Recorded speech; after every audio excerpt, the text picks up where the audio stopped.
Morning, Stefano. We are making our way out to the workshop again this morning. Well, those cool things. And it's nice, it's spring, it's a little bit warmer. We can have the door open in the workshop and not freeze our nads off, which is always good. It's been a good week.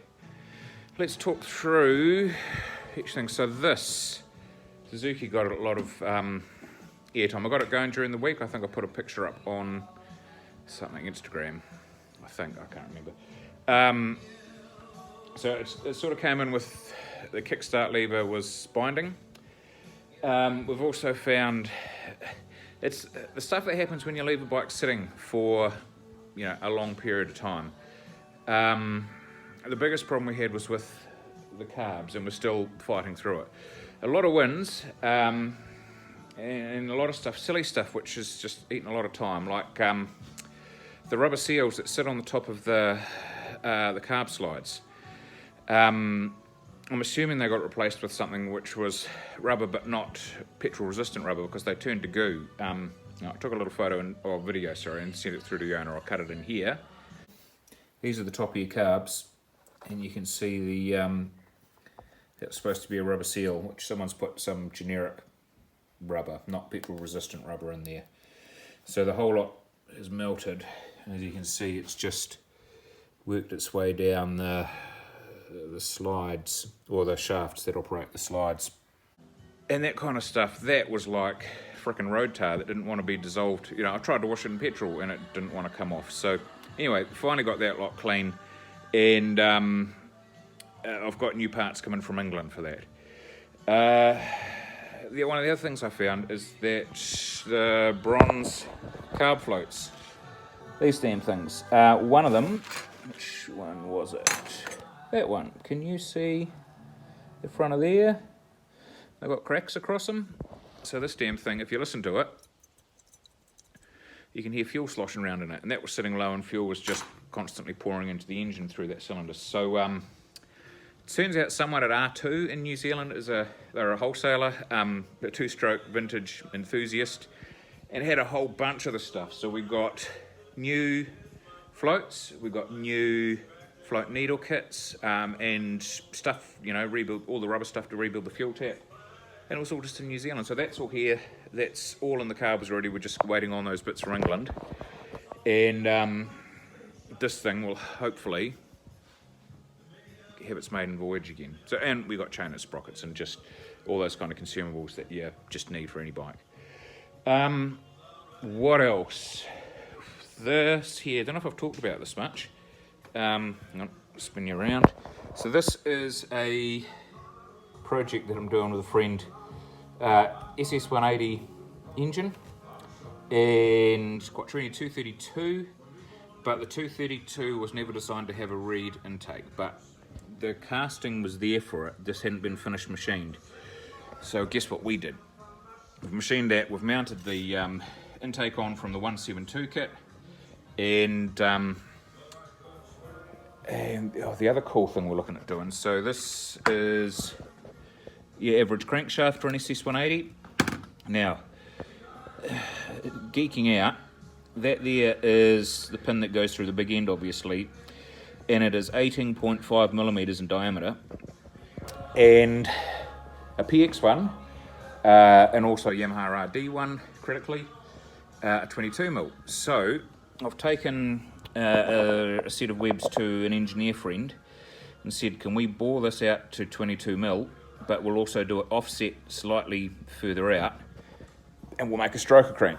So the goal for this is to make that engine 250cc, which shouldn't be too hard if the planets align. The crank is the last thing we need to deal with, and that'll be a real fun project, seeing how that comes together.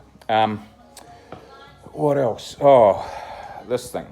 I made slight mention of it. So, for those of you who've been living under a rock, that is a Targa twin.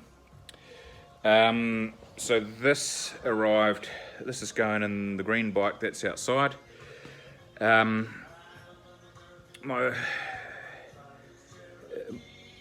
first impression of this thing, I mean, it's It's a modern day classic. It's going to be amazing. You really need to, if you buy one for yourself, just go through everything. They're an amazing engine, but they're not, they didn't make fucking millions of them like they did with PXs or Lambrettas or, anything Japanese. So you've got a couple of dudes in a warehouse somewhere putting these things together, and 99% of it's amazing. I'll give you an example. The flywheel here, that's a Verotronic. That's something that's in production, and that was just fouling on the casing in one spot. So we went to turn the crank over, and it was like really freaking hard. And all we did, we popped that off, stick it in the lathe, and I may have a little video of that too as well. If I do, it's here.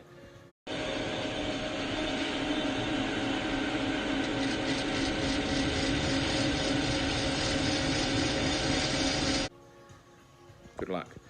And that works beautifully now.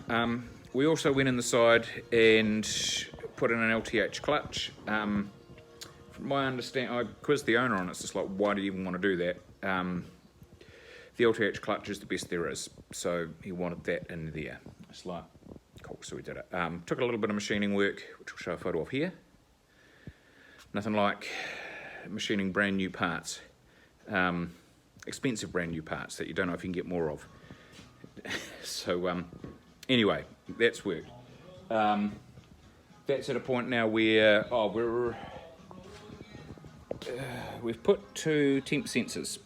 So we've got one for each cylinder. We've just put it through a fin, and if you can see, it actually drills down, in the 6mm end of that little brass piece is going to sit within that lower fin. So it is what it is. It's going to give you an indication of what they're doing in each cylinder in relation to each other, and that was the key of what we're looking for. Because when you've got a 2-stroke twin, if you get, and I've seen this happen, fuel stops going to one car, but it still goes to the other, that one cylinder will fight. Normally the engine would just die, but you end up, that cylinder leans out, and you just get this catastrophic engine failure. So that's just a little bit of peace of mind, so we can just monitor it, as you're riding along. And it'll be good for dialing it in too, I'm assuming that they've put in the jetting and everything they want for that to run. They've supplied it with carbs and their own exhaust, which is on the shelf there. So yeah, that should be, it's going to be really exciting to see that getting going. And what else hiding on the end here is my GT240. So it turns out the kit that was supplied with a new piston, but they didn't bother checking the bore clearance, and neither did I. And they specify 4th hour clearance between the piston and the bore, and it had 10th hour. So there's a new piston in the post, and that will be back on the road again in the imminent future. All right, team, I'm going to get into it. Have a great week, and yeah, be good to each other. All right, ka kite anō.